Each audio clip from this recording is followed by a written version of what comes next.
Miss Amy Cate. Amy Cate. Oh, okay, I'm sorry, I didn't see you get up.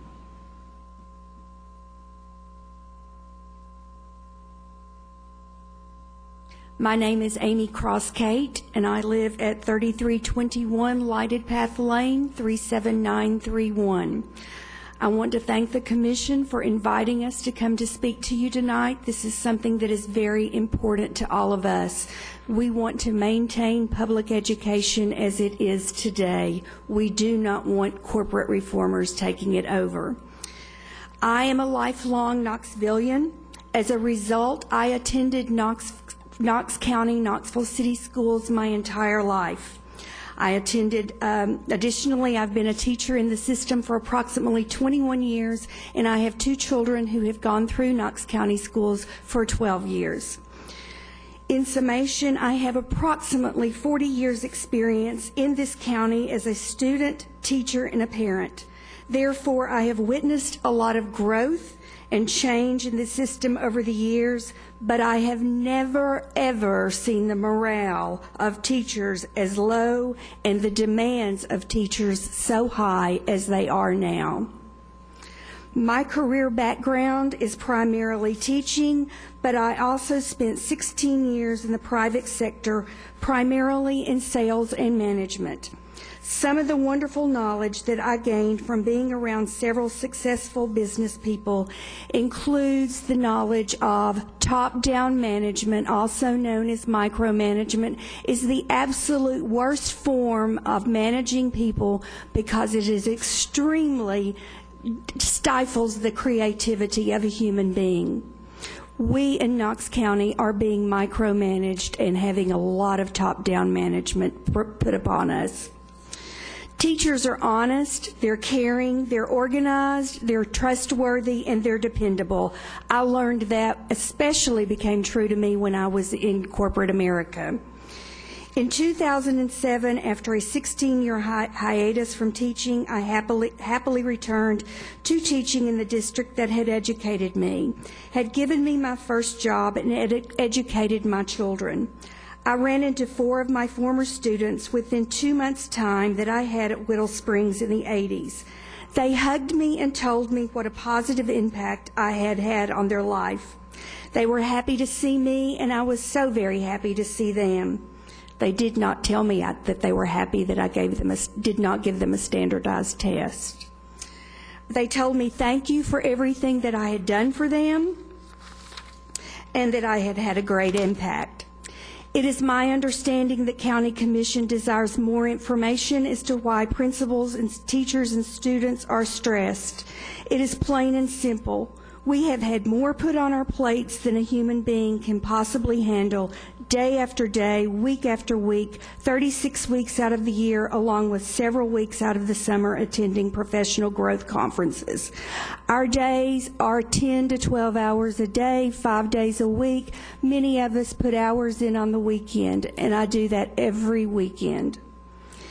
Keep in mind, not one teacher has asked the Board of Education or County Commission for more money. We just want more autonomy to do our jobs. We want the micromanaging to stop. We want teachers are not billable hours. They need personal time.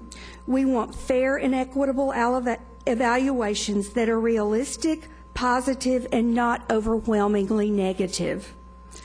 We want the fear to go away. We are always in fear. Who is looking at us? Who is watching us over our shoulder? When is our next unannounced evaluation going to walk in the door? As teachers, we will do whatever it takes for our students to learn the standards. Teachers do not shirk their duties. As I say, we live in fear. This is a story that is a friend of mine who is a teacher in Knox County Schools. Her husband became very ill last spring. He was diagnosed with cancer and passed away within 4 weeks. When I contacted her during this time at UT Medical Center, she was in the ICU lounge. I asked her, "What are you doing?" "I'm doing lesson plans." "Why are you doing lesson plans?" She says, "I have to do them." Her husband died. I went to the funeral. I called to check on her that evening. What was she doing? She was doing lesson plans. Why was she doing lesson plans? In fear of what her administrative staff may say. Knox County surveyed the teachers in December to gauge the teachers' opinions because it was thought that the dissatisfaction amongst teachers was just a few disgruntled teachers. However, the survey proved there are many disgruntled and overworked teachers. According to the comments provided on the surveys, comments were made for much change regarding the entire evaluation process, strong discontent towards the district due to not listening and not evaluating our opinions.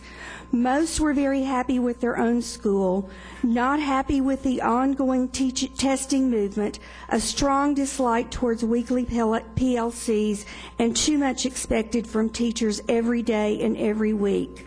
The numbers speak volumes. An overwhelming amount of comments were made from around 3,000 teachers. I have made 2 copies for you, and I've given them to Tony Norman. I copied all 163 pages, not out of Knox County budget or County Commission budget, but I paid for it myself. Ma'am, could you go ahead and wrap it up? Yes, be happy to. Anyway, most of the reformers are not educators. They have very little experience in education. Unfortunately, they have great wealth to produce great media spin and flashy marketing materials to influence the best and brightest that their solution is the best ever created. This reform is flawed and needs to be thoroughly questioned and examined by expert educators, not corporate money makers. Thank you so much. I appreciate your time.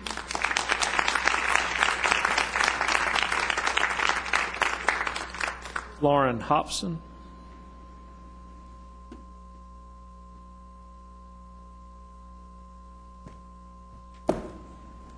Thank you, Mr. Norman and Commissioners, for asking teachers